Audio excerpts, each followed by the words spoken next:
May power ba silang i-declare vacant yung Senate President? Hindi po. Dahil nakalagay sa konstitusyon, ang Senate President shall be elected by absolute majority. Therefore, ang pwede lamang magtanggal sa isang absolute majority requirement doon sa konstitusyon ay absolute majority rin dapat. Kaya lang, attorney, di ba nakalagay din sa Senate Rules 1 and 2 na ang boboto sa Senate President, pro temporate at saka Sergeant at Arms and Secretary, nakalagay doon sa rules na majority of all is member. So, hindi rin pwede dapat si pro temporate at saka yung Secretary at saka yung Sergeant at Arms. Ang nakalagay po sa rules, sa pagkakaalam ko po, ay majority ng quorum. Kapag basta hindi Senate President, yung official, majority leader or minority leader, dapat quorum and then majority ng quorum. So pwede mong asikasuhin yun, kahit ano, pwede mong pagtambli-tamblingin yung mga tao na yun. Pero yung Senate President, hindi mo pwedeng galawin. Kasi po, Constitution ang nagsaad na siya lamang ay pwede mong galawin through absolute majority. Yung pag-appoint po at pagtanggal ng pro tempore at membership and chairmanship ng mga komite, ay saklaw po yan ng rule-making power ng Senate. And lahat ng changes na gagawin mo sa rules ay pwedeng quorum and majority ng quorum. Pero ang question lang kasi kahapon, wala silang quorum in the first place. Kaya lahat ng ginawa nila ay invalid po. Tara na, makisali, makisa at makibahagi sa talakayang nagbibigay liwanag sa ating mga pananaw. Ipakita ang inyong opinyon, magtanong at maging bahagi ng pambansang diskurso. Ito ang Vox Populi, ang boses ng bayan. At kasama po natin ngayong gabi ang Vice Mayor ng Reyna Mercedes sa Isabela, si Attorney Harold Respicio. Well, good evening, boys. I'm glad to be here with the hottest man on TV. Kung mamimili ka sa amin, kasi balita ko ganun eh. Marami, tas mamimili lang. Kung mamimili kasi nung pipili. Gusto ko si Sir Jack kasi parang ang sarap magpahilot dito eh. Gusto mo ba akong hilutin? Sabihin mo nga, gusto mo akong hilutin? Gusto mo ba akong hilutin? Pero bago ang lahat Sir Jack Argota, congratulations kay Sir Jack Argota dahil sa kanyang successful na pelikula. Panoorin nyo Love Ngo. Pimbitahin mo naman sila. Panoorin nyo Love Ngo, ano yan? Nationwide. Showin na. Nationwide, Quezon City lang yan? Buong nationwide. Buong nationwide. Okay, sige. Ano Quezon City? Buong nationwide yan, ha? Yes. Panoorin, alam ko, nalis ka na sa buhay mo. Pahinga ka muna, manood ka ng movie ko. Alright? Alright. Love Ngo. Love Showin. Sino ano yan? Sinong director niyan? Mali wala iba? Dahil, yap. Oh. Napakadali. Mas magaling na director dun. Sino? Ang gumagawa ng pelikula ngayon. Hindi, yung best friend niya, director din yun eh. Ayo. Director niya. Kamukha ni Kuhol. Grabe ka naman. Grabe ka naman. Pero kanina, nandoon tayo sa Senado, umaga si Sir Jay Guevara, parang kagabi pa nandoon ka na eh, di ba? Matindi. Kwento mo kung ano mga nakita mo doon bago natin pag-usapan yung mga ganap ngayong araw. Ayun, yung unang-una doon yung mga bayarang mga supporters, mga loyalista na mga nirecruit doon sa tabi-tabi. Nag-away-away. Dahil hindi nagka-pantay-pantay ang bayaran. Yun lang. Makita niyo yung kaninang suntukan na yung ibang mga nakaputi, yun eh. Yung umaga pa yun, balis part 2. Yung madaling araw meron, yung part 2, kaninang umaga. So hindi yan ng bayaran. May pinusasan kanina na matanda eh. Nakita mo yun? Yun, yung pinusasan na yun, binato sila ng mga loyalista. Hindi siya ng bato pero siya yung dinampot. So sila nag-aaway. Yung mga loyalista sila. Pero madaming mga nagpuntang mga supporter, Jay. Ng Duterte supporter. Sobra. Tsaka yung sumusuporta sa liderato ni Alan Peter Cayetano. Nung dumami nga yung doon supporters ng mga Duterte, nawala yung mga nakasuot ng red. Natakot ata kasi sobrang biglang dumami. At dahil sa pagdami ng tao doon, ng supporters ng mga Duterte, nawala ang signal. Kaya hindi na kami makapag-live. Hindi na namin Pero ma-live. daming pulis, Daming pulis. Kasi Oo, nandun din sobra. ako eh. Mga ilang oras nandun din ako. Daming pulis, Maya't maya yung hakot ng mga kapulisan, open na naman yung mga drug lord sa Pilipinas dahil lahat ng pulis sa Pilipinas ay nandoon sa harap ng Senado.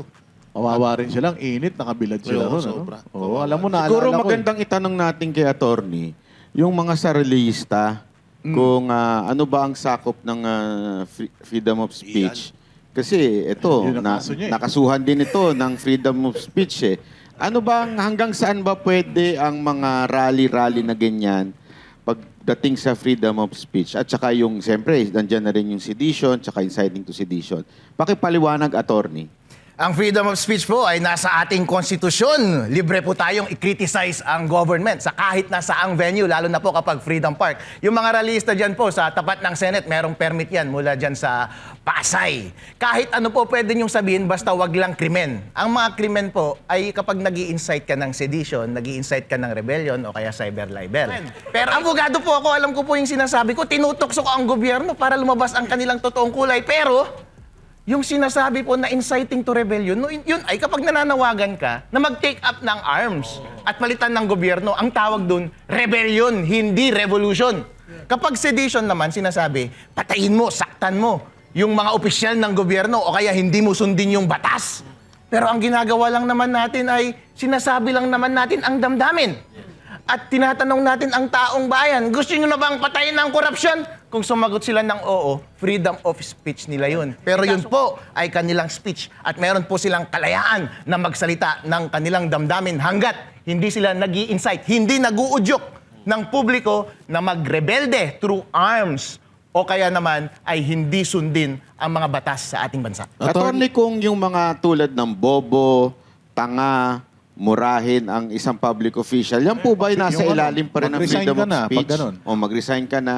Ay, nasa ilalim ng freedom of speech po yan. Kaya kapag ako rin naman po ay criticize din eh. Tayong lahat po criticize. Pero wala pong problema doon. Yun po ay mahalaga para libre ang palitan ng impormasyon sa pagitan ng mga opisyales ng gobyerno at publiko para mapahiya yung mga gumagawa ng masama. Kapag hindi mo sila ipapahiya, hindi po magbabago ang mga yan. Tingnan po natin ngayon. Dahil po kayo ay nagsalita, ako ay nagsalita, ang publiko ay libreng magsalita, kahit pa paano, hawak natin ang majority doon sa Senate. Kaso nga lang, kahit gumagawa sila ng kalokohan, ito pa rin, yung freedom of speech pa rin, ang patuloy na lumalaban para hindi nila may pagpatuloy ang kanilang kalokohan. Kaya kanina, kasama sa freedom of speech, yung pag-video, yung pag-enter nila doon sa Senate. Kapag hindi na video iyon, dinaharang na ni John Vic at ang kanyang mga school bukol na katropa. Hindi naman niya hinaharang eh. Niyayakap lang niya. Wow! Nagkataon lang, mag-isa siya, gusto niya lumabas, marami sila. Gusto niya tumabi yung marami at dadaan siya. Parang ganun eh. Oo, pero... Pogi din kasi yan to si Robin. Attorney, Sayang. Niyakap ata eh. No? Attorney Dueto, si Director Matibag is attorney din. Opo. Hindi kaya sa ICC to nag-aral ng pagka-lawyer? Pareho po kami ng school. Ateneo Law School din po yan. Ba't parang iba kayo ng alam teacher sa nyo, iba batas? teacher nyo. Sa mundo po natin, merong demonyo at merong banal. Kayo na lang po ang humusga kung sino ang demonyo sa aming dalawa. Hindi naman ikaw, siyempre guest ka namin eh. Pag guest namin si Matibag yung anghel. Pikon yan eh. Pikon yan. Oh, ibang klase ah. Torny, pag tinawag na magrevolusyon tayo, inciting ba yun? Ay hindi po kasi meron pong peaceful revolution. Yung EDSA 1, peaceful revolution po yun. Kahit sabihin nilang extra-constitutional yun, peaceful revolution pa rin. Kaya kapag nawagan ka sa taong bayan, revolution means widespread na pag-change ng government policies or government itself. Meron nga tinatawag na green revolution pag-change ng policy pagdating sa environment. So revolution is a wide term. Hindi po illegal kasi baka pwedeng tumutukoy ka ng peaceful revolution. Merong isang aspeto ng revolution na illegal. Pero rebellion yun. Specific type of revolution. Yung rebellion requires taking up arms to overthrow the government. Hindi po naman natin pinananawagan na magkaroon tayo ng rebellion. Pero kung gusto ng taong bayan na gusto mag-rebellion, kayo na bahala doon at kayo na lang ang makulong. Kung sabihin, attorney, patayin ang korupsyon, pwede. Huwag lang patayin yung korap. Kahit kasabihin mong patayin yung korap, meron din namang korap na hindi government official Correct. Kapag tayo po ay nagsasalita, merong plausible deniability na tinatawag. Ibig sabihin, hindi ka sure kung anong intention niya. Therefore, hindi siya papasok doon sa requirement ng prosecution na reasonable certainty of conviction. At hindi rin siya papasok doon sa criminal case doon sa korte na proof beyond reasonable doubt. Therefore, baka nagsasabi ka ng legal na pag-uudyok sa taong bayan. Therefore, hindi ka pwedeng kasuhan dapat at hindi ka dapat pwedeng i-convict sa illegal na speech. Pero pag guilty ka po at takot ka, kung ano na lamang ang nai-imagine mo at limitado ka na lamang doon sa bagay na kinakatakutan mo. Kaya akala nila illegal yung ating ginagawa. Pero mahalaga po yun na nagtitis tayo sa kanila para mailabas ang kanilang totoong kulay. Kasi yun po ang tanging paraan para mapagalaw sila, gumawa sila ng mga hakbang na hindi tayo i-repress o magbago ng pulisiya o magbago na lang sila ng pulisiya sa ating gobyerno. Marami pong mga magagandang mga civilizations sa mundo na malusog ang kanilang freedom of speech. Pero hindi nila rini-repress yung mga nagsasalita. Bagkus, gumagawa sila ng positibong hakbang para sa pagbabago. Attorney, ang pag-engganyo ba sa kababayan natin ng civil disobedience sa isang form of sedition? Inciting to sedition yun, kapag nag-engganyo ka. Ah. Pero kapag civil disobedience mismo ang ginagawa mo, sedition na yun. Kasi alimbawa, sinasabi mo na huwag kayong magbayad ng tax. Kapag merong pinapatupad ng batas, huwag niyong sundin yung pagpapatupad So, ng ibig batas. sabihin niyan ay sedition na at saka inciting to sedition. Opo. What about the Benda Law? When you say Benda Law, di ba dapat yan nga ang inuusig dahil babaliin mo ang batas? O yun po dapat ang inuusig yung ginawa ni John Wick kanina, yung pagharang ng tao para hindi sila pumasok sa isang lugar na meron naman silang karapatan na pumasok. Pwede ngang coercion yun eh. Nagtataka ako dito sa administrasyon, although hindi ako nagtataka, kapag kakampi nila, hindi nila kinakasuhan. Pero kapag kalaban nila, pagdating sa polisiya, kinakasuhan nila. Doon So, sila magaling. nilagay na ata siyang sergeant at arms. Hindi, yun nung baka nilagay ni Win. Pero ewan ko, siguro nagkamali lang tayo ng dinig. Hindi Benda Law. Sometimes you need to bend the law in order for you to please the people. Pwede ba yun? Kailangan mo, ipiplease mo yung people, pero ibibend mo yung law. Kung yung people na tinutukoy nila ay sarili lamang nila, yun, they're pleasing themselves kasi sila lang ang magnanakaw. Pero sino ba ang taong bayan? Ang publiko po. At ang publiko nananawagan na patayin na ang korupsyon at huwag ninyong usigin si VP Sara. Total, attorney, na pag-usapan na rin si The Bendalo. Ano ang mas sumusunod sa batas? Yung hearing ni Cayetano o yung magiging hearing ni Tulfo? O yung hearing ni Cayetano, of course. Kasi makikita po natin, para i-testing ninyo yan, legal ba yung ginawa nila kahapon na pag-convene at pinalitan nila yung chairmanship ng Blue Ribbon. Nag-convene sila kahapon, 12 lamang. Pero ang requirement ng Constitution, 13. Sabi nila 12 lamang kasi pasok siya sa 22. Yung dalawa doon, sabi nila hindi po siya effective member kasi nga naaresto si Jinggoy at saka nagtatago daw si Bato. Hindi po yun applicable kasi ang jurisprudence lang na meron natin is dun sa Cuenco. Ang sabi dun, saka mo lang babawasan yung 24 kapag labas siya ng jurisdiction ng Pilipinas. Kasi nga, doon sa ating konstitusyon, kapag wala kayong quorum, kapag wala kasi kayong quorum, hindi kayo makagawa ng business. Hindi sila makapag-operate. Pwede kayong mag-issue ng warrant to compel yung member ng Senate na mag-attend at mag-do business kayo. Since nasa ibang bansa yung isang member, hindi mo siya makakompel, therefore babawasan mo yung number to determine quorum. Pero nasa labas ba ng Pilipinas si Bato? Hindi naman na-establish yun. Outside ba ng compulsive power ng Senate si Jinggoy na nasa loob ng detention ngayon? Hindi po. Kasi po kapag ordinaryo kang akusado, halimbawa marami kang case, marami kang warrant, nahuli ka base sa warrant ng isang korte, tapos yung isang korte nag-issue ng warrant, pwedeng makipag-coordinate yun o may pumunta muna yung naaresto mo na tao dito sa venue ko kasi meron kaming pagdinig dito. Ganon din po yung Senate. Kasi yung compulsive power ng Senate, parang compulsive power yan ng court. Pwede mong hilingin yung pagpunta ng isang tao na mag-attend ng kanyang responsibilidad na mag-appear sa iyong venue. Magko-coordinate lang yan dun sa korte na naka-aresto. Besides, hindi pa naman convicted itong si Jinggoy Estrada at napatawan ng parusa na disqualification to hold office. Kapag hindi pa siya disqualified, qualified po ba siya? Qualified po. Therefore, pwede siya na pumunta doon sa session ng mga members ng Senate through a warrant. Sinabi na rin po ng Supreme Court iyan, kapag nandoon ka, kapag naaresto ka at hindi ka pa na-convict, hindi ka pa disqualified, member ka pa rin ng Senate at pwede kang i-compel na mag-appear sa harap ng Senate. Attorney, ito kasing argument ng Cayetano Group, yung Article 6 at saka Section 16 ng Constitution, yung 1 and 2 of all its members.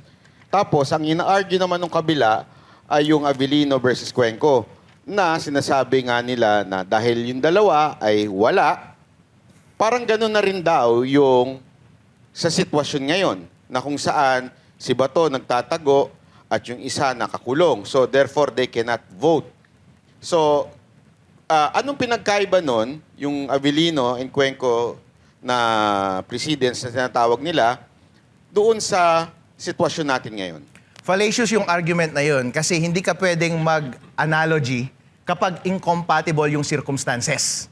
Yung circumstances sa Cuenco is labas siya sa compulsive power ng Senate dahil nasa labas ng bansa. Yun yung doctrine. At anchored yun sa power ng Senate na mag-issue ng warrant to compel attendance. Yun yung specific doctrine. Ngayon, i-apply mo dun sa circumstance ni Jinggoy at ni Bato.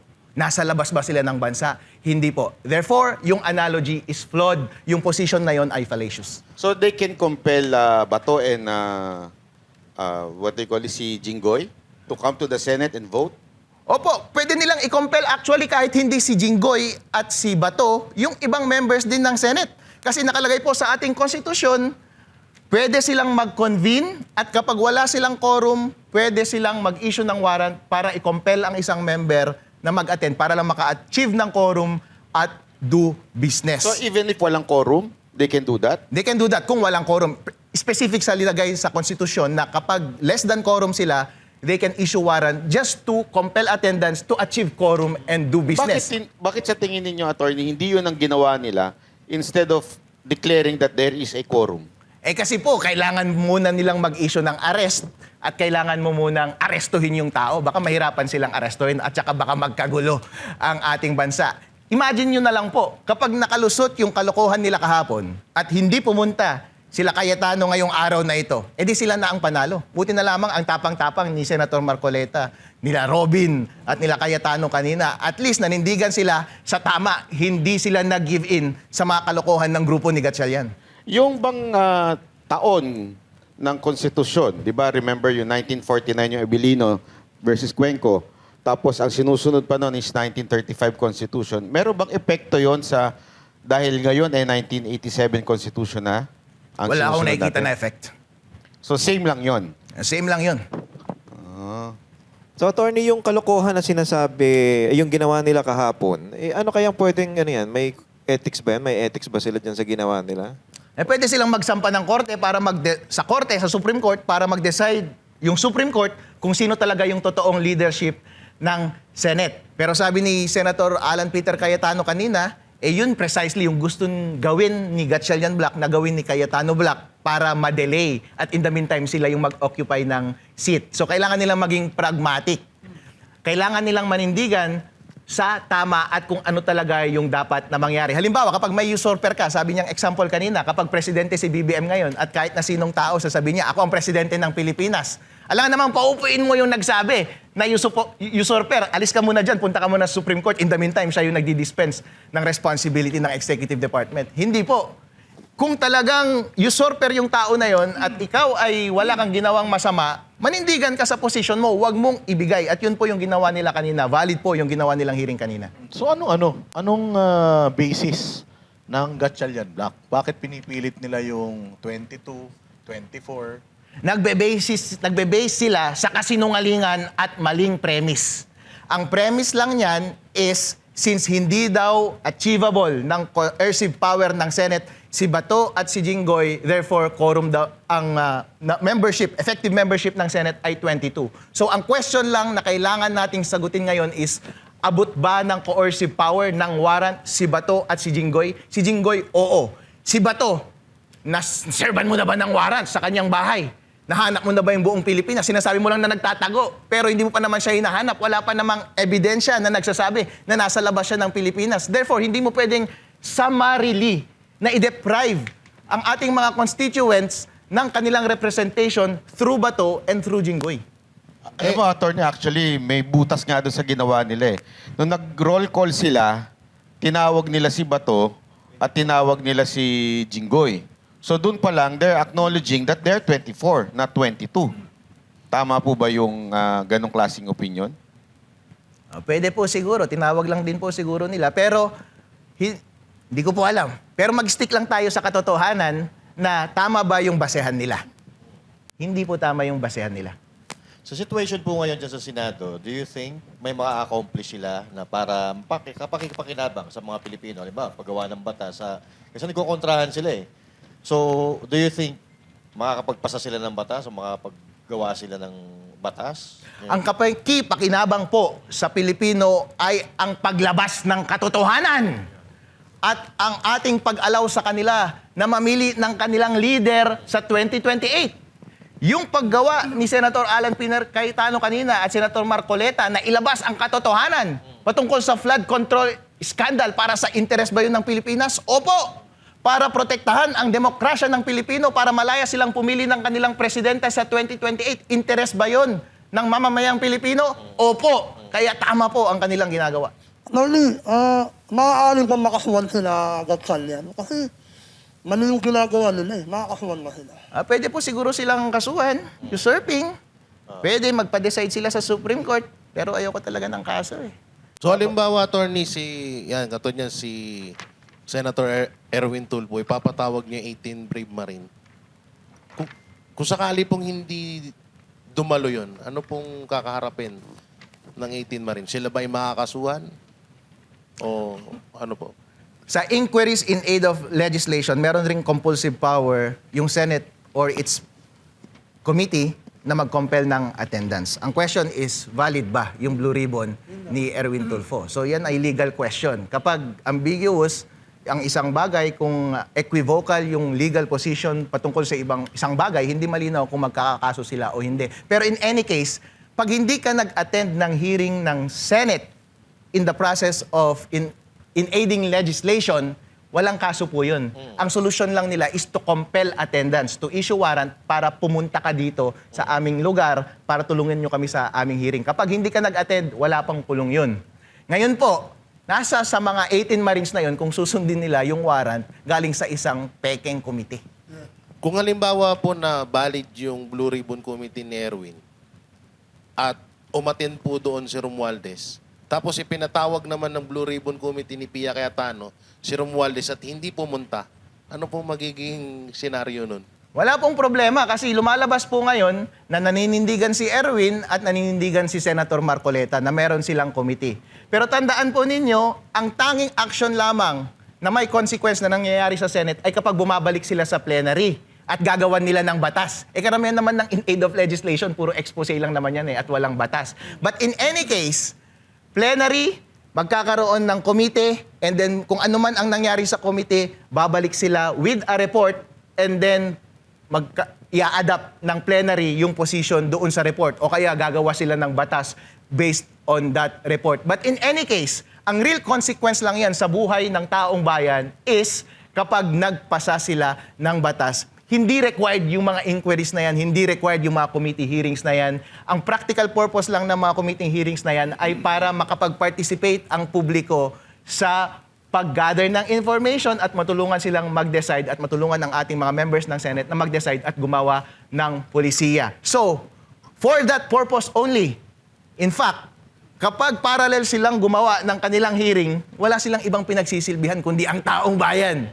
Kasi ang taong bayan ang nakikinabang dahil nabibigyan sila ng impormasyon at naiimpluwensya nila ang kanilang mga representatives, members of the Senate, na gumawa ng totoong mga batas para sa kanilang interes. At any rate, kahit anong paman ang result ni Erwin Tulfo Blue Ribbon Committee, anong paman ang result at nangyari doon kay Marcoleta Blue Ribbon Committee, at the end of the day, kung ano ang inadapt ng Senate operating as a valid body at nagpasa ng batas, yun po ang ia-adapt para maging batas dito sa ating bayan. Yung pagpigil po ba ni Secretary John Vic Remulla sa senador nang pumasok, ay meron po bang krimen yon? Papasok po ba yun sa unjust vexation o coercion? Coercion po, isa pong klase ng coercion is kapag pinipigilan mo ang isang tao na pumasok sa isang lugar kung saan meron siyang karapatan na pumasok. O kaya pigilan mo yung isang tao na gumalaw. Libre naman siyang gumalaw sa bagay na gusto niyang gawin. Yun po ay coercion dahil fundamental po sa karapatan ng bawat Pilipino is right to liberty. Kasama po yan yung kalayaan natin ng gumalaw na libre unless ito ay illegal. Siyempre, ayaw umamin ni John Vic kanina na pinipigilan sila na sa kanilang pagpasok. Ayaw niya kasing kasuhan din siya. Kaya sinabi niya, nagpapalusot lamang siya na sumalubong daw siya Pero sa inyong, kanila. sa inyong opinion, ano sa tingin niyo yung pinapakita sa taong bayan ng pagharang ni John Vic doon sa Senado? Ayaw po nilang matuloy yung Blue Ribbon Committee hearing kanina. Kasi po, akala nila na nasa kanila na ang beat. Akala nila na valid yung kinonstitute nila na quorum kahapon at valid yung bagong Blue Ribbon nila na peke. Kaya kunwari, haharangan nila. In any case, kahit valid yung quorum kahapon, kahit valid yung Erwin Tulfo na fake na Blue Ribbon Committee, kapag gustong pumasok ang kahit na sinong member ng Senate sa kanilang opisina at may dalang mga bisita, may karapatan ka bang harangan? Wala po. So, sino pwedeng kumaso sa kanya? Ang taong bayan, kaso nga lang, ombudsman, tatay niya ba yun o kapatid? Kuya. Alright. Sa ombudsman ng kaso nun? Public official po siya, pwedeng ombudsman. Tony, naalala ko lang, kasi nagtataka lang ako, nung panahon ni PRRD, nagkagulo sa Kongreso, di ba? Alan Cayetano, then Lord Alan Velasco. May hand ba, although equal branch of government, may hand ba ang Pangulo? O pwede pa niyang masolusyonan yan? Or sabihin na, itigil nyo yan, ayusin natin to. Paano ba? Wala may power po. ba siya? Nasa konstitusyon po natin yung absolute separation ng executive at saka legislature. Bahala po ang legislature sa gusto nilang gawin. Kahit nga sabi ng Pangulo, gawin ninyo to. Pero kapag hindi nag-act yung Senate for that purpose, wala pong magagawa ang President. Ngayon, dugtungan ko yun. Dugtungan ko rin yung sinabi ni Jay kanina. Hati tayo sa gitna ngayon Dalawa yung grupo. Dalawa yung lumalabas na grupo sa Senado, ano? Yung isa, sabi ito yung tama. Yung isa naman, ayaw din pumayag. So, paano natin malalaman sinong tama sa mga to? Pwede bang ang Supreme Court manghimasok? Or sa bawat isang grupo na to, kailangan nilang magsampa ng kaso sa Supreme Court para malaman kung sino ang tama sa dalawang grupo na to? Sa ating konstitusyon po, ang pag-decide ng mga ganitong legal question ay ang ating Supreme Court. Pero hindi sila pwedeng mag-decide until merong ipasa na kaso sa kanila. Pero yun nga ang sinasabi ni Senator Aaron Peter Cayetano. Kapag nagpasa tayo ng kaso, ang mangyayari, patatagalin lang nila at in the meantime sila yung uupo. Manindigan na lang tayo sa ating posisyon at pabayaan mo yung supporter kung may enforce nila yung kanilang usurped powers. Attorney, yung halimbawa, etong si Erwin Tulfo pinakontempt ang 18 Brave Marine. Tapos magkakaroon ulit ng hearing sa panig naman ni Pia Cayetano. At tatanggalin niya yung contempt ng hearing ni Tulfo. Pwede kaya mangyari ho yun? Okay, yun po ang nangyayari ngayon. Pareho sila na may sariling paninindigan at contradictory lahat ng mga issuances nila. Ngayon po, nasa taong bayan na magde-decide, in the meantime, kung kanino siya susunod. Yun nga po ang panawagan sa ating Supreme Court na bilisan ninyong mag-decide every time na may controversy na ito. But in any case, kapag ganito po na malabo ang sitwasyon at meron ka namang colored or apparent belief na legal ang iyong ginagawa, may hirapan silang i-prosecute ka na nag-commit ka ng crime. So tuloy-tuloy itong kaguluhan na to, attorney, kasi walang gusto mag-giveaway Kumbaga, maggagantihan lang sila na maggagantihan. Kung anong ginawa ng iba, nag-walk out yung sa minority before, di ba? Nag-walk out. And then, inindiyan naman nitong current majority. So, parang ganun lagi mangyayari. Dapat lang talagang magkatuloy ang kaguluhan. Dahil ang ating mundo ay parating laban yan ng kasamahan at kabutihan. At yung kabutihan, hindi pwedeng mag-giveaway sa kasamaan. Hanggat sila ay nagpupumilit na sila ang masunod, dapat lumaban po tayo sa kanila kung kinakailangan na magkagulo. In that sense, sa pamamagitan ng ating paglaban, yun po ay obligasyon natin at dapat natin gawin yun. Totoo ba, attorney, na yung ginawang taktika nila Win Gatchalian na pag sarili nilang proklamasyon na bilang Senate President ay binaon na yan sa konstitusyon? Hindi po. Kasi po kapag gumagawa ka ng isang bagay, dapat sang-ayon po sa batas. Sang-ayon sa konstitusyon. Yung standards ng konstitusyon malinaw. Yung standards ng jurisprudence malinaw. Sundin mo lang yun. At kapag hindi mo sinunod yun, edi wala kang legitimacy. Pero ito yung sinasabi nila, reklamo kayo ng reklamo, hindi naman pinalitan si Alan Peter Cayetano dahil doon papasok yung 13. Kailangan 13 para mapalitan si Alan Peter Cayetano. Pero sinasabi ni Lacson na hindi na siya ang Senate President. Sinasabi din ng ibang mga kasamahan niya na siya pa rin ang Senate President kasi si Gatchalian parang acting Senate President lang. Bakit may acting Senate President kung hindi naman pinalitan yung Senate President. Hapon po, hindi nila pinalitan yung Senate President. Pinalitan po nila yung Senate President pro tempore at saka yung chairmanship ng mga komite. Ano ba yung mga applicable provision ng Konstitusyon? Ang sinasabi lamang ng Konstitusyon ay yung Senate President dapat iboto ng absolute majority. Yun lang yung officer na sinabi. Pero other officers pwedeng i-determine ng rules.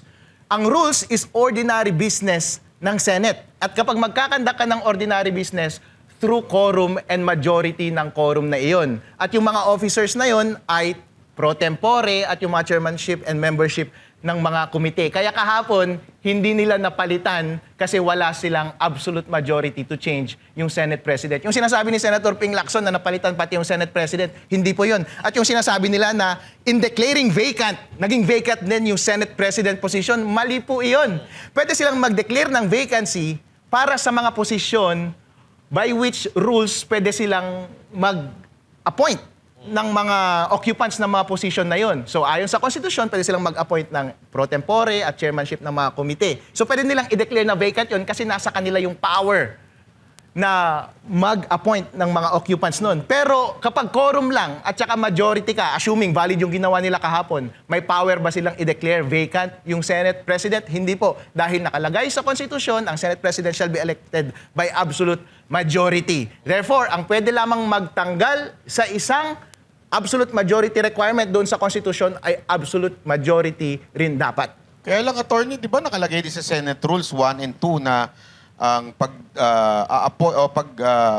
boboto sa Senate President, pro tempore at saka Sergeant at Arms and Secretary, nakalagay doon sa rules na majority of all is member. So hindi rin pwede dapat si pro tempore at saka yung Secretary at saka yung Sergeant at Arms. Ang nakalagay po sa rules, sa pagkakaalam ko po, ay majority ng quorum. Kapag basta hindi Senate President, yung official, majority leader or minority leader, dapat quorum and then majority ng quorum. So pwede mong asikasuhin yun, kahit ano, pwede mong pagtambli-tamblingin yung mga tao na yun. Pero yung Senate President, hindi mo pwedeng galawin. Kasi po, Constitution ang nagsaad na siya lamang ay pwede mong galawin through absolute majority. Yung pag-appoint po at pagtanggal ng pro tempore at membership and chairmanship ng mga komite ay saklaw po yan ng rule-making power ng Senate. And lahat ng changes na gagawin mo sa rules ay pwedeng quorum and majority ng quorum. Pero ang question lang kasi kahapon, wala silang quorum in the first place. Kaya lahat ng ginawa nila ay invalid po. So, yung, kasi ngayon, ang sinasabi kanina, parang sinabi mo na pwede nilang baguhin yung mga chairmanship, yung mga positions. So, kung legal yung kanilang ginawa kahapon, so illegal yung ano kanina, yung Blue Ribbon Committee. Parang gano'n, nasa kanila. Oo, pero sa'yo, sa sinasabi mo, dahil illegal yung nangyari kahapon, so legal yung kaninang hearing ng Blue Ribbon. Precisely, Boss Dada. Ang galing mo talaga.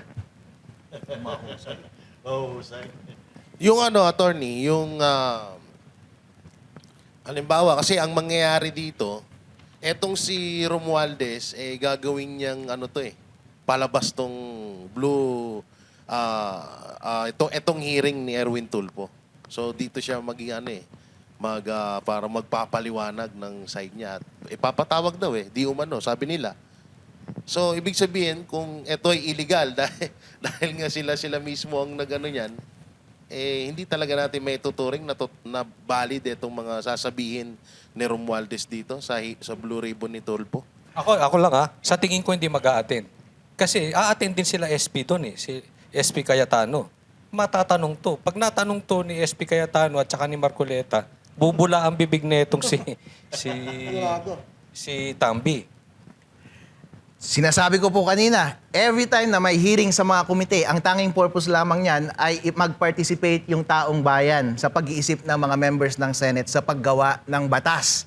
Kaya kapag nailabas nila yung katotohanan at nag-participate si Romualdez doon kay Erwin Tulfo Committee, at meron rin silang ginawa sa kabila, wala pong problema yon. Ang nakikinabang doon, taong bayan. Kasi at the end of the day, para validly makagawa sila ng batas for legislation, ay dapat nasa plenary pa rin. Yung report nga, yung pag-adapt at hindi pag-adapt ng report, wala ring consequence yan kasi walang consequence yan sa taong bayan kasi hindi naman batas yung adoption ng report. Ang batas po ay kapag meron na silang ginawang legislation. Basta po meron silang ginagawang aktibidad doon sa loob ng mga komite, sa loob ng Senate, na nai-inform ang taong bayan, bahala na po tayo kung maniniwala tayo o hindi. At gamitin po natin ang impormasyon na yon para impluwensyahan natin ang ating mga representatives na gumawa ng maayos na batas. Sabi ni Senator Marcoleta, para masolusyonan na ang malawakang korupsyon sa ating bansa. Attorney, linawin lang natin yung sa rules kasi ng Senate, Section 1, the officers of the Senate shall be President, President pro tempore, Secretary, Sergeant at Arms. It says Rule 2, Section 2, the officers of the Senate shall be elected by the majority of all its members. Yun ang sinabi sa Rule 2. So, ang tanong, possible ba na quorum lang ang kailangan o talagang yung Rule 2 na the officers of the Senate shall be elected by the majority vote of all its members? Ang sinite mo po ay rules, tama po? Okay po. Para po mag-set ng rules, ang kailangan mo lang ay quorum and majority of the quorum. Sinabi na po yan ng Supreme Court sa Santiago versus Santiago case. Sinabi doon, kahit hindi mo sundin yung rules mo, at gusto mong baguhin yung nandun sa rules, ang requirement lang ay quorum and majority. Ang kailangan mo lang sundin ay yung sinasabi ng konstitusyon kapag absolute majority. Pero kapag sinabi ng rules, absolute majority, pero gusto mong baguhin implicitly yung requirement na yun ng rules sa pamamagitan ng pag-change mismo ng rules, by consequence, pwede mo nang mabago po yun. Yan ang kasi, kaya ko tinanong yan kasi yung ina-argue nila na there is a quorum. That's why they can change the rules, which is yun yung sinabi ninyo. Nakaayon sa Constitution na ang quorum ay kailangan majority of all its members. Tama po ba? Doon po matetest kung valid yung kanilang argumentation. Kung yun po ang ginamit nilang argumentation na mag-prevail yung rule, pero yung rule mismo na sinite nila ay hindi nila sinunod, mas lalong ma-invalidate nila yung kanilang position. That's one way of arguing against their position. My opinion is quite another way of arguing against their position, and it's anchored on the Constitution. Yung pala, attorney, di lumabag din pala sa batas tong Malacanang. Kasi sabi nyo kanina, illegal pala tayong etong ginawa nila Sherwin. So, pinaburan yan ng Malacanang. O wag natin masyadong sisihin yung Malacanang. Alam niyo po ba kung bakit? May freedom of speech din sila eh. Pero may consequence ba yun sang-ayon sa batas? Wala po. Dahil po, ang requirement para maging legal yung ginawa nila kahapon, tignan mo lang yung batas. Yung acknowledgement ng Executive Department kung legal yun o hindi, ay hindi requirement ng batas para ma-legitimize yun. Iilan lamang bagay sa ating mga batas ang merong consequence, ang recognition ng external parties. Usually, applicable lang yan sa international law kapag nag-declare ang isang bansa na kami na ang bagong gobyerno at kami na ang bagong state. Through international law, kapag recognize ka ng mga top nations of the world na ikaw yung totoong government ng state na yan, yun yung nagva-validate ng position mo. Pero hindi po yan applicable sa atin in which ang Constitution dapat ang masusunod, hindi yung acknowledgement ng isang department. So, kahit pang babastos na sa batas yung ginawa nila, freedom of speech pa rin. Okay lang po, magbastusan po tayong lahat dahil guilty naman ako sa pagbabastos. Ang mahalaga po ay libre ang flow ng information. Dahil ang taong bayan po ay may sariling isip. Lahat po ng panig ay naglalabas ng fake news at opinion at magkakakontra po iyan. At the end of the day po, kapag libre ang flow ng information, ang katotohanan ang magwawagi sa huli at ang ating demokrasya ang makikinabang po ang taong bayan. Pero once na rinepress mo yung freedom ng isang side na magsalita, doon ka po nagkamali. And usually, kapag hindi po ninyo alam, taong bayan, kung nasa tamang side kayo o hindi, ang heuristic dyan ay kapag yung side ninyo ang rinirepress, malamang kayo ang tama dahil takot yung kabilang side na malaman ng katotohanan. So kaya nga po, sabi ni BBM kahapon, wala siyang magagawa. Titingnan yung batas. Pero iba kasi yung sinasabi ni Claire Castro na pinapaboran daw ng Malacanang. So sa pagkakataon na yan, mas lalo sila na-expose na hindi nagtutugma yung sinasabi nila, ibig sabihin nagsisinungaling. Opo, ganun po talaga. O sila talaga yung may kagagawan nito or may kumpas dito sa Gatchalian 11+1. Yes. Lali, paano wala pang ginagawa yung Supreme Court natin? Ano pang hinihintay nila? Case. Gusto mo magsampa ng case, sir? Pwedeng ikaw, may standing ka kasi taxpayer ka naman at concerned citizen. Magsampa ka ng kaso at sabihin Ano ba kaso ko? sasabihin mo sa kanila na illegitimate yung ginawa nila kahapon. Gagastos na ako. Ano lang. Attorney, sabi nyo, pwedeng imbitahan ng Senate President o ng Senado yung mga senators para umaten. At pwede rin ba yung mga kongresista? Kasi di ba marami ding nabanggit doon, yung mga Marines, marami ding nabanggit ng mga kongresista na naabutan din sila ng maleta. Pwede rin ba silang maimbitahan tapos tanggalin na yung parliamentary courtesy na sinasabi lagi ni Lacson? Yung parliamentary courtesy po, yan lang ay suggestion. Soft law po yan na nasa jurisprudence. As a matter of good policy, respetuhin mo yung magkabilang side. Pero kapag imbitahan po yung congressman papunta sa Senate at voluntaryo siyang pumunta, wala pong problema doon. At kung gusto rin nilang ipilit, kasi mahilig tayong ilimit yung law eh. Wala naman akong nakikitang paglabag, malinaw na paglabag sa batas kapag iwaran nila yung members ng House na mag-attend doon sa Senate inquiry. Ang meron lang pong jurisprudence ay kapag part ng executive tsaka head ka ng department, kailangan mong magpaalam sa executive bago ka makapag-attend. Ang respect po ay between co-equal branches of government, between legislature, executive, and judiciary. Usually, hindi sila sasawsawan sa isa't isa. Pero pag within siguro, baka pwede nilang ipirit. But in any case, bahala na po sila kung gustong mag-attend. Si Congressman, sino yung kanina? Congressman Alvarez kanina, pumunta doon kahit walang imbitasyon. At maganda po yung ginawa ni Senator Alan Peter Cayetano kanina. Nakikita niyo po yung sinseridad ni Senator Marcoleta, Senator Cayetano kanina. Pagdating ni Congressman Alvarez, kasi binitawan siya ng salita ng 18 Marines na nabigyan daw siya ng maleta. Nung nakita niya, pumunta ka dito, magsalita ka dito. At sabi ni Senator Alan Peter Cayetano, lahat kayo na nabanggit, pumunta kayo dito. Pati ikaw, Matibag, pumunta kayo dito. Magsalita kayo, bibigyan ko kayo ng panahon para ipaliwanag ang sarili ninyo. Yun po ang totoong sincero na nag-iisip ng interes ng taong bayan. Dahil pinapabayaan niya po ang taong bayan na mag-decide para sa kanilang sarili. Walang tinatago. Pero ikumpara niyo po yan sa posisyon ng grupo ni Gatchalian, ang posisyon ng administrasyon na ito, kaso ng kaso, pinipigilan yung pagsalita ng bawat mamamayan at bawat participant. So sino po ang nagkakamali ngayon? Kaya, attorney, ngayon nagkakaroon ng parang kaliwa, yung sabihin yung kay Cayetano, tapos kay Gatchalian. Pareho silang lalaban. Ay, ang tanong ng taong bayan, pwede bang pumasok lang basta-basta ang Supreme Court? O kailangan talagang may magdala nitong issue na to sa Supreme Court? Kailangan po may magdala sa Supreme Court dahil po ang Supreme Court hindi siya pwedeng voluntarily na mag-decide. Doctrine po yan sa jurisprudence. Dapat may mag-complain at saka siya magde-decide. Kasi narinig ko kanina sa interview ni Cayetano na parang sila, dire-diretso lang daw, hindi sila pupunta sa Supreme Court dahil sila talagang legitimate.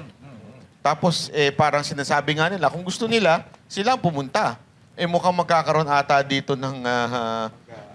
kasi, ewan ko tapos ang ina-acknowledge ng Malacanang ay etong si Gatchalian. Alam naman natin, ang Malacanang, which is executive, ang may police power. Paano kaya ang sa tingin nyo magandang mangyayari dyan? Meron naman tayong Robin Padilla power eh. Hindi naman namubra si John Vic Remulla. Meron pa tayong Attorney Respicio. Okay. Tingnan niyo po ninyo. Halimbawa, may asawa ko. At merong nang agaw ng asawa ko. Alangan naman sabihin niya siya muna yung katabi ng asawa ko sa kama at magreklamo muna ako sa korte bago ko ulit matabihan yung asawa ko sa kama. Hindi pwede. Umalis ka dyan. Ako tatabi sa asawa ko. At kung gusto mong tabihan yung asawa ko, di magsampakan ng kaso laban sa akin at sabihin mong hindi ako yung totoong asawa. Ganon ang sinabi ni Senator Alan Peter. Attorney, since nagkakaroon ng clash ang dalawang grupo ng Senado, ano mangyayari dito sa hearing ng Blue Ribbon? Hindi ba may posibilidad ba na harangin ng kabila yung resulta ng investigasyon dyan? Kaninong masusunod na Napani. na resolusyon. Halimbawa, kung mag-issue sila ng mga resolutions. Kasi sabi din ni dagdagan ko na rin, Sige. sabi nga ni Franklin Drilon, yung validity daw, hindi daw valid kasi nga colorum daw at saka wala daw mga Senate staff. So, Sabi. hindi daw valid. Sabi ni Senator Marcoleta, huwag kayong kumurap. Alright. Yung sinong unang kukurap, siya ang matatalo. Kaya wag po tayong kukurap, mga kababayan. Nakatulog si Drilon eh. Nagising nga. Ngayon po. Nagising siya. Ngayon po, halimbawa, yung conflicting issuances ni Senator Gatchalian bilang acting Senate President. Nag-acting Senate President daw siya dahil hindi daw functioning yung Senate President. Hello, functioning yan sa admin side, sa pag-manage ng human resources. So nag-issue siya ng policy about sa work from home. Nag-issue din si Senator Alan Peter Cayetano. Si Senator Alan Peter Cayetano, siya pa rin ang Senate President. Yung pro tempore, mag-a-act lang siya as President kapag hindi nadidispense ng Senate President yung kanyang responsibility at incapable siya. Incapable ba si Senator Alan Peter Cayetano na mag-manage ng human resources? Hindi! Kaya siya ang dapat sundin. Magaling siya. Kanina sa interview ay sa hearing, parang in-insist din ata ni Legarda na siya pa rin ang Senate pro tempore. Tama po ba? So siya pa rin ba sa inyong pananaw bilang legal ano? Siya pa rin po dahil po yung quorum kahapon ay illegal. So lahat ng nangyari kahapon ay wala pong visa. So kung ano yung original, Senate President, sino yung pro tempore at yung original na chairmanship and membership ng mga komite, sila pa rin po. Bahala kayong mag-away-away yan. Sige, i-push nyo sa limit yung damdamin ng taong bayan. Pabayaan nyo silang maobserbahan ang lahat ng kalokohan ninyo. Sila ang magde-decide kung sino ang tama at mali. At tignan natin kung saan mapupunta itong kalagayan ng ating bansa. Point of initial. Mukhang matindi nga talaga itong ano. Itong opinion naman po ninyo tungkol sa hearing kanina. Yung mga nabanggit na mga tumanggap ng mali-maleta. Napanood nyo po ba at na-observe nyo yung demeanor ng mga ex-soldier o ex-security ni Zaldico? Anong masasabi nyo po? Mga macho itong mga taong ito. Kapag ang tao po, kapag siya ay nasa witness stand at kapag siya ay nagsasalita spontaneous at hindi pare-pareho yung kanyang sinasabi, pero somehow they all fit, sabi nga nila. And then every time you ask a question, parating may context na kapag pinagsama-sama mo lahat ay totoo naman at logical. Eh yun po ay kapanipaniwala. Wala naman silang nakitang butas. Hindi katulad kay Madriaga na ang daming butas. Close daw sila ni VP Sara, ang daming butas. Yung painting daw siya ang gumawa, hindi naman siya. Pero meron na bang butas na nakita doon sa 18 Marines? Yung explanation nila about kay Leila de Lima, well explained naman, umamin sila na nagkamali lang Nagkaroon ng konting textually. Pero Hindi nila lahat binabawi, po, ah. hindi naman nila binabawi. Kaya lang, attorney, ang sabi ni Auntie Claire, nag-ano kagad siya, maglabas ng ebidensya. Would you consider yung testimony as an evidence? Ang mga pictures. Nasa rules of court po natin, ang testimonya ay isang klase ng ebidensya. Ang isang klase ng ebidensya ay documentary evidence. Ang pangatlong klase ng ebidensya ay object evidence. Ang pinakita po ng 18 Marines ay testimonial evidence. Meron din po silang documentary evidence through the photos. O yung object evidence siguro kapag merong maleta at saka pera. O yun po. So, ibig Kompleto po sabihin, sila. merong ebidensya. Meron po. So, fake news si Auntie Claire. Usual, yun naman ang kanyang nature. Trabaho Oh, nila. marami din kasi attorney na nagpapakalat ng mga vloggers na yung ebidensya daw ng Marines puro laway lang daw. Madami sila. Ayun ang pinapakalat nila ngayon. So fake news tong mga to. Pabayaan nyo na lang po ang taong bayan na humusga. Kayo po may opinion, ako rin po ay may opinion. Ang buong Pilipinas meron pong opinion. Sa tingin ko po, hindi naman sila bobo. Overwhelming po. Kapag i-observe nyo yung pulso ng taong bayan, love nila si VP Sara. Yes. At gusto nilang lumabas yung kalokohan dito sa flood control. At naniniwala sila sa 18 Marines. Attorney, So in terms of accomplishment, sa tingin mo, itong hearing na to, compared sa hearing ni Ping Lacson, alin ang may pinakamaraming na-accomplish? Sa isang araw lang na hearing, ay ang daming na-accomplish. Dahil kanilang kinonsolidate yung testimonya ni Zaldico, ni Romualdez, ni sino na naman yung Gutesa. At lahat po ay nagkakatugma. Yung ginawa ni Ping Lacson, nag-delay ilang buwan, walang ginawa. Tapos puro partial yung mga report. Hindi po kompleto, ayaw ilaglag ang kanilang mga kakampi. Yung hearing ni Ping Lacson, naramdaman po nila na meron ng lalabas na malaki. Yung mga ibang part po na na-discover doon, valid po. Kaya ayaw nilang ilabas. Pero pa kayo, yung mga bilang susunod. abogado, wala po ba kayong nakita, nasilip, na amoy, na inconsistency kanina? Wala naman po akong naamoy, parang naligo naman po silang lahat. Pero disagree ako doon. In terms of accomplishment, maraming accomplishment si Ping Lacson.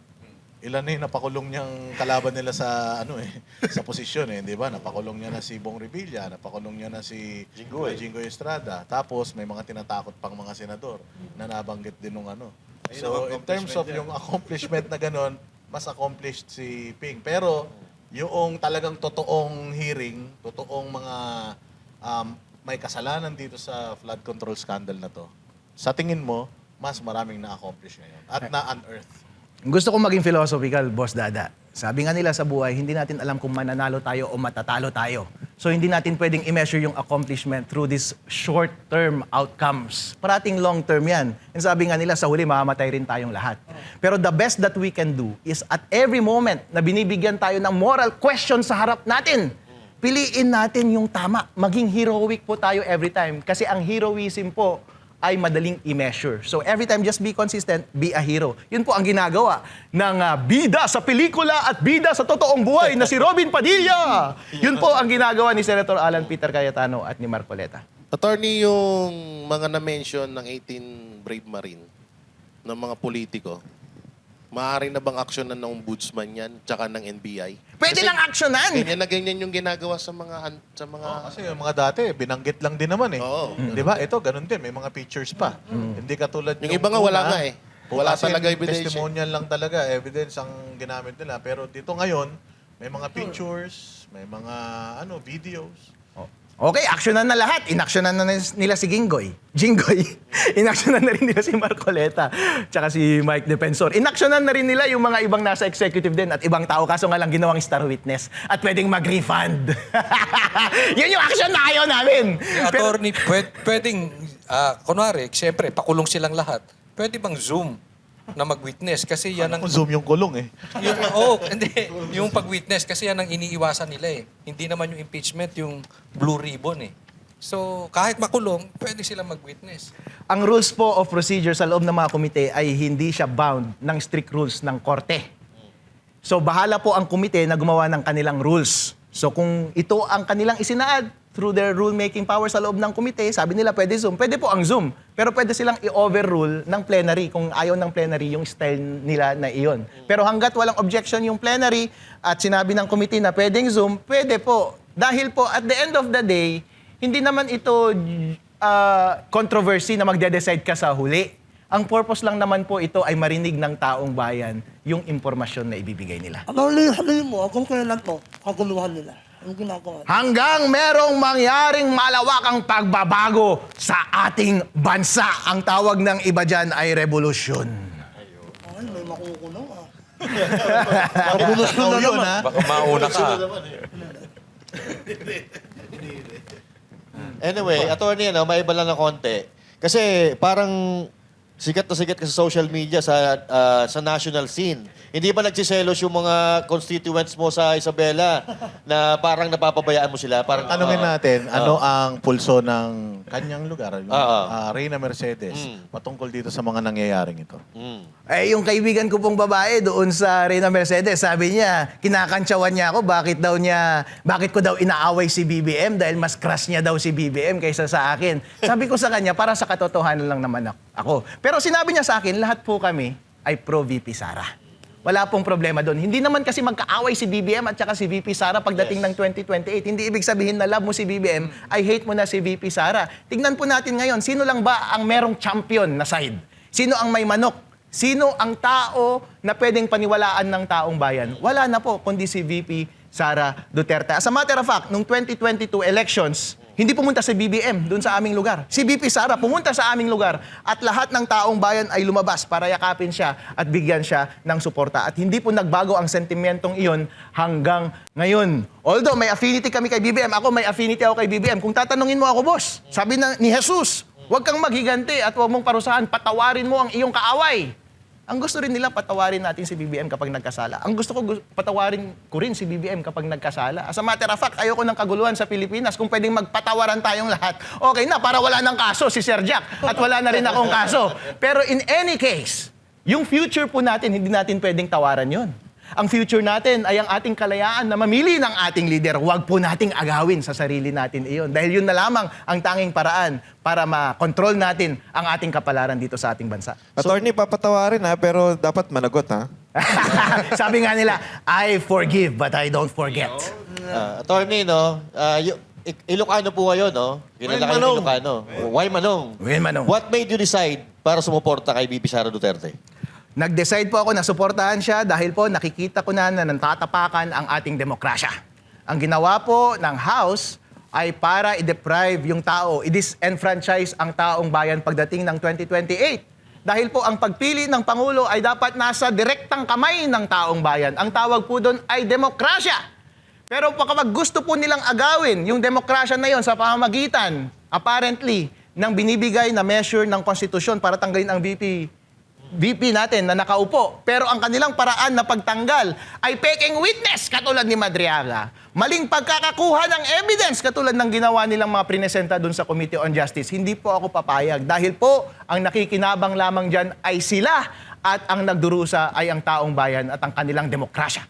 Dito sa impeachment ni VP Sara sa Senate, kasi meron ding lumabas na balita na parang gusto nilang i-amend yung rules doon sa impeachment proceeding ni VP Sara.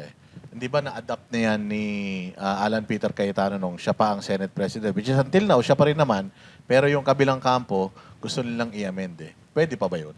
Pwede nilang i-amend kapag valid yung kanilang pag-convene. Pero marami pong limitasyon dyan. Ang limitasyon po ay yung nasa Constitution. Sino magpe-preside during impeachment? Yung Senate President. Hindi nila pwedeng baguhin yun through their rulemaking power. Pero besides ng mga bagay na nakasaad sa Constitution, pwede po yan within their rulemaking power and amendment. Kaso nga lang, pwede pa ba ngayon? Sabi nila, sinedie adjournment na. Yung regular session po, nag-start ng 4th Monday of July, 1 year hanggang 30 days before that 4th Monday of July, excluding holidays and weekends. So, tapos na daw yung regular session. So para mag-convene ulit sila, ay dapat may special session na.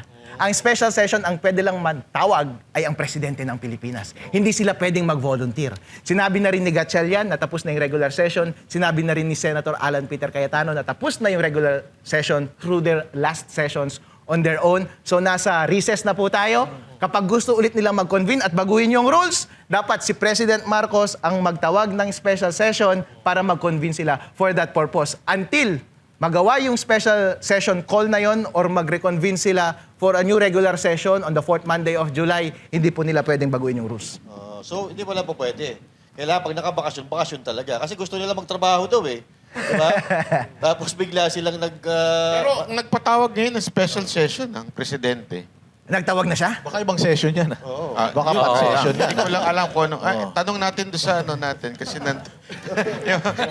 Wala pa. Hoy! Ay! Hindi kasi merong special session daw. So posible na napalitan. Kung may special session na at nagtawag ng special session, ngayon dapat may quorum ulit doon. Kapag less than quorum pa rin sila, nasa sa kanila na ulit para mag-issue ng warrant to compel attendance. Ayoko nang bigyan sila ng technique, pero may technique dyan. Paano yun? No? Magpaparesto ulit sila. Pero yung mga hindi part ng Gatchalian Block, kapag 12 pa rin sila, yung Gatchalian Block, ang suggestion ko sa inyo, huwag kayong mag-attend.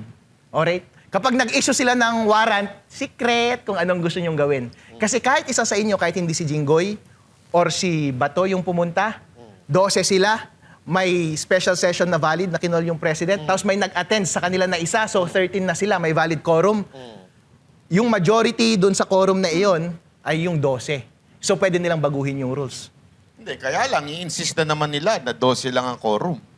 Yun nga ang problema. In which case, hindi na nila kailangan ulit na magtawag ng na magwarat ng panibagong member, which is ginawa na nila kahapon. So kung unsuccessful sila kahapon, walang pagbabago yung gagawan nilang kalokohan ulit. So just the same, illegal pa rin po iyon. So, ang laking problema pala talaga nito, no? Kung magko-convene ulit, babalik na sa session sa July, tapos sisimulan na rin yung yung yung pre-trial kay VP Sara. So kailangan talaga maayos na to kasi dalawa sila magiging presiding officer, presiding judge, di ba? Yung pre-trial po ay hindi siya part ng regular session Okay. ng Senate. So it will go on its own. Pero po, sundin natin yung nakalagay sa Constitution, Senate President ang dapat mag-preside. Hindi pro tempore. Hindi yung pro tempore. So, hindi nila pwede ipilit yung gusto nila mangyari sa impeachment ni VP Sara Duterte. Ay, hindi pwede. Sino bang nagsabi na wala ng Senate President? Again, pro tempore lang po ang kanilang inappoint at mag-step in lang yung pro tempore kapag nandun kayo sa plenary floor na wala yung Senate President. Kung pumunta doon yung Senate President, siya ang pupuin ninyo. Pero pwede bang totoo ba yung sinasabi nila na maaaring maging lame Senate President itong si Cayetano? Dahil every parang mga motion niya o anuman ang kanyang decision, pwedeng baliktarin nitong BBM senators. Ganun po talaga. Yun po ang tinatawag nating democracy and Republican government. We are governed by our representatives. And our representatives decide by majority if there is a quorum.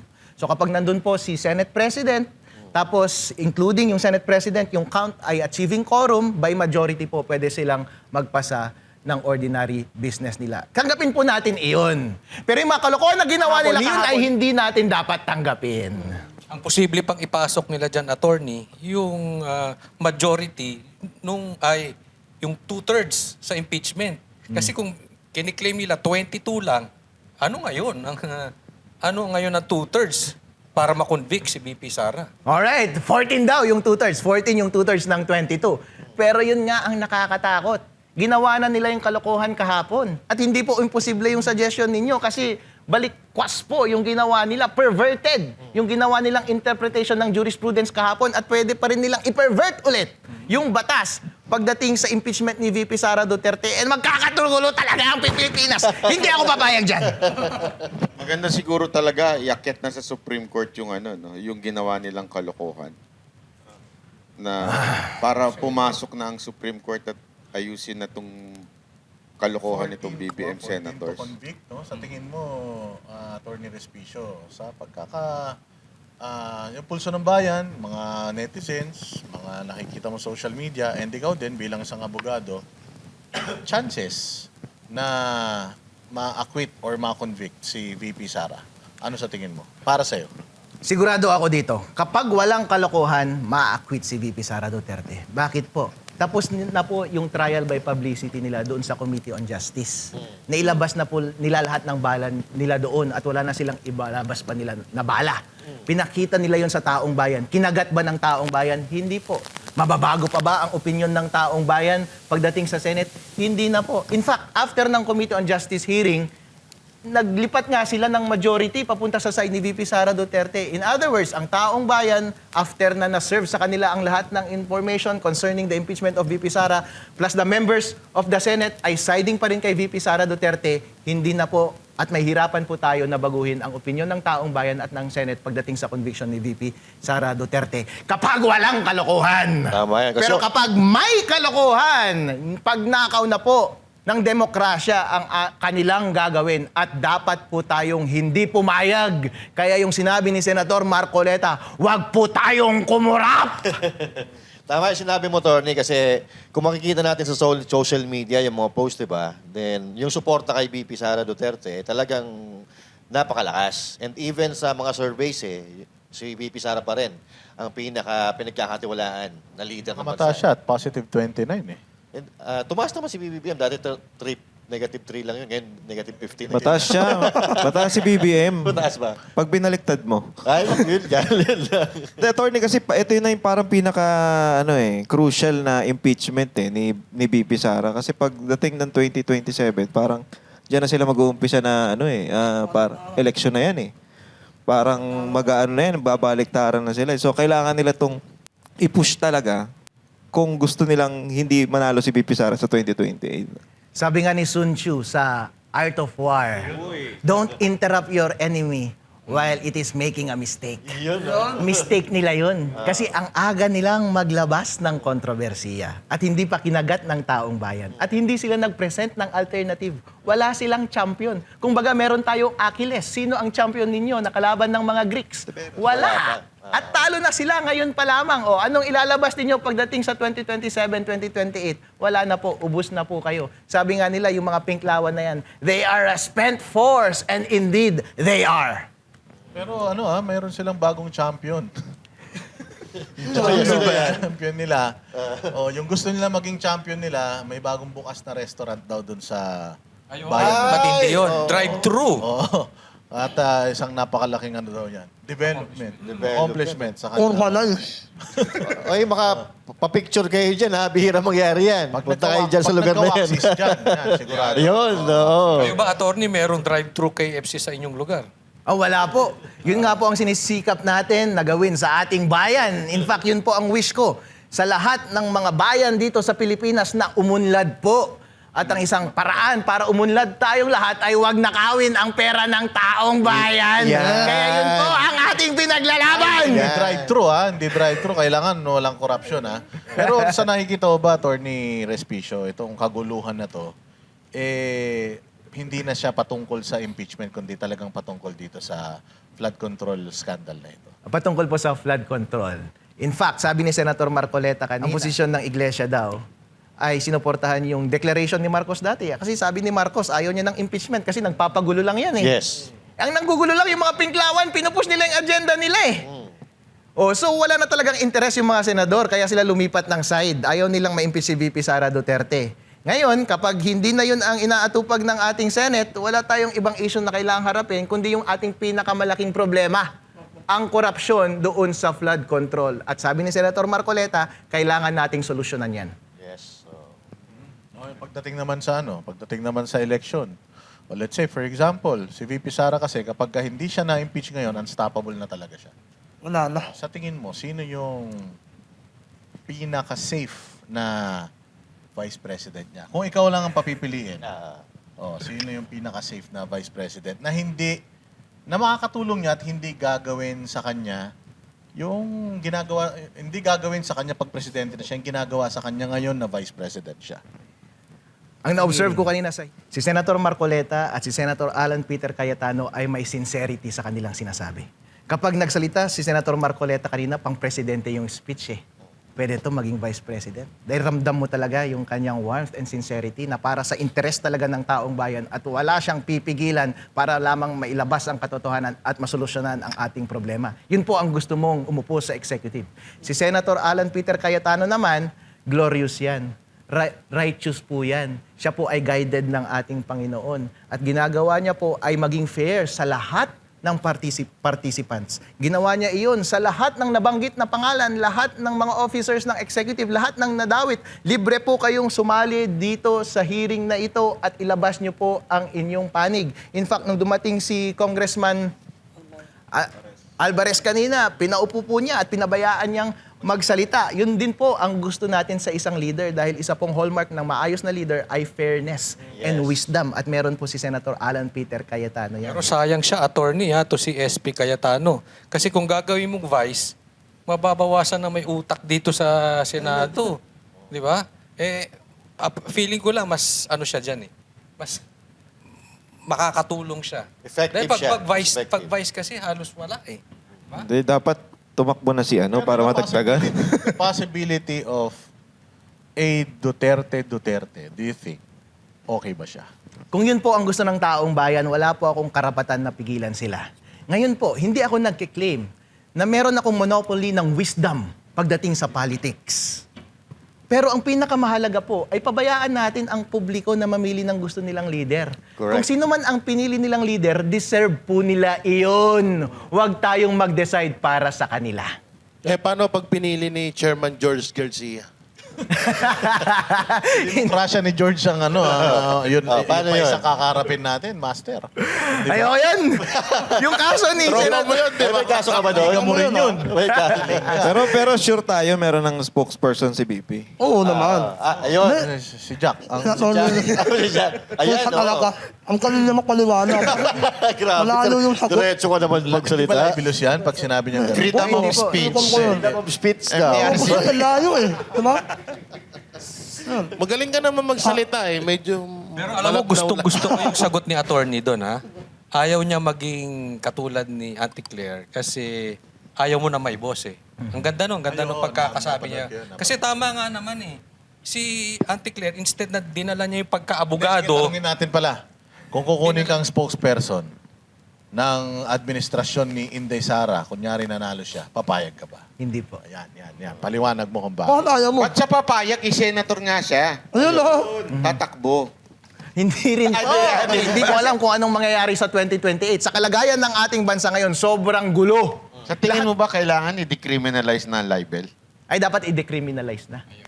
Dahil kahit po sabihin natin, in theory, ideally, na okay lang naman panagutin yung totoong nagla-libel. Kaso nga lang, sa practical world, pwedeng gamitin to persecute. Katulad po ninyo, may mga kaso din po kayo, hindi ako nag-iisa. Pero tama naman po ang inyong mga ginawa. Nagigipit po kayo. Kahit po mananalo kayo sa huli, pero in the meantime, nagbayad kayo ng abogado at na-stress kayo. O, yun po ang gumising mali. ng maaga. Pero balik tayo doon. Bakit ayaw mo na maging spokesperson? Kaya po ako masaya sa aking ginagawa dahil po malaya ako na magsalita ng aking paniniwala. at dapat malaya po ang bawat Pilipino na ipahayag ang kanilang damdamin kung ito ay para sa tama. Ngayon po, kapag ikaw po ay spokesperson, hindi mo kasi pwedeng kontrahin ang ating presidente dahil ikaw ay mouth ng president. Aminin po natin, hindi naman perpekto ang presidente parati. Pero kung ang mandate niya sa akin ay, Harold, ikaw ang bunganga ko at gusto ko na panindigan mo yung gusto kong sabihin kahit hindi na totoo, hindi ko kaya ng konsensya ko na magsinungaling. Posible po yun. Hindi ko sinasabi na gagawin yun ni VP Sara Duterte, pero ayoko lang yung posibilidad na mailagay ako sa ganong sitwasyon at naipit na ako at magsisinungaling ako sa harap ng taong bayan. So yun ang ano ngayon, ayaw ni attorney na may boss. Ang tanong, meron po ba kayong boss ngayon? Ang taong Asawa? bayan po at katotohanan. Hindi, asawa po. Wala po ang asawa. Ayun! So, sa mga nanonood dyan. Mga manonood dyan eh. Tayo po sa isang babae. Yan. Ano tayo? Si Attorney Harold Respicio ba tinry ng inareglo? Inareglo na, ibig sabihin may nag-offer? Oh yes, may mga ano na ba sa'yo? Lumapit na ba sa'yo? Huwag ka na maingay. Ano ka na lang. Cook ka na lang. Huwag ka na maingay. Ito, dalawang babae, mamili ka isa, bibigyan namin tip yung isa. Wala bang gano'n? Walang gano'n. Walang directly. Kasi kilala po nila ako na prangka ako eh. Alam nilang tatanggi talaga ako. Pero yung mga side comment lang, Harold, ba't ka sumaside kay DDS? Ba't ka nagbiglang Duterte? Ano ba? Ano ba ang ginagawa mo? So meron mga ganong comment po. Pero hindi naman ako naniniwala sa kanila. May sarili akong opinion. At yun din po ang hinihingi ko sa taong bayan. Alam niyo po kung ano ang tama. Sabi nga ni Senator Peter Alan Cayetano, tignan niyo lang ang Biblia. Nakalagay sa Biblia kung ano ang tama. Yun din ang sabi ni Senator Marcoleta. Sundin niyo lang kung ano ang tama. Ang evil, ang kasamaan ay parating bumubulong sa iyong tenga. Huwag mong sundin yan. Yun, so, apakagandang usapan. Baka siguro... gusto na- Hingan pa natin siya ng reaksyon doon sa sige. kaibigan niya. May kaibigan to eh. Sino? Si anak ng pusa. Hindi ba tatlo yan sila? Si Lian, siya, tsaka si Kiko Barsaga. Oo, anong masasabi mo doon sa kaibigan mo na yon? Parang masaya naman siya sa nangyari sa kanya. Siguro, Hingan natin ng mensahe, panghuling mensahe sa mga banateros. Power is a game po. And we are judged by outcomes. Not by intention or by means para tayong si Machiavellian po na ito. Pero ganyan talaga ang buhay, ganyan talaga ang universe. Labanan ng tama at mali. At yun talaga ang nature ng government po. Kasi po sabi ni Lord Acton, power corrupts.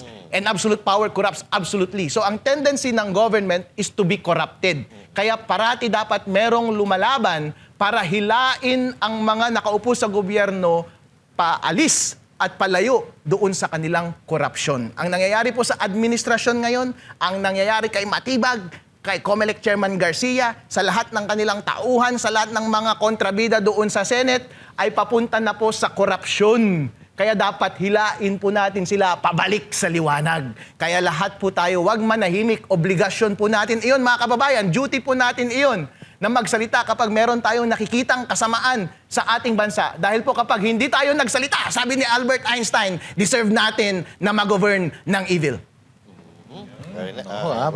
Yung sinabi ni, Well said. ni attorney, yung power corrupts. Kasi ang alam ni Coach Oli, yung powerful men cheats. Kaya yung mga kaibigan mo, nag-cheat eh. Kasi Gusto ko sinabi na Tony, Kayo talaga. Napalan ng tamat man. Yung hinihintay natin, yung advice ni Sir Oh, may Jack. advice Oo. ka, Sir Jack. Napal sa Kahit akin. ayaw naman ng advice mo, nag-a-advise ka. Advice Ano mo si attorney. Kaya na sinabi ko kanina, pag hinahanap kanina, laban na.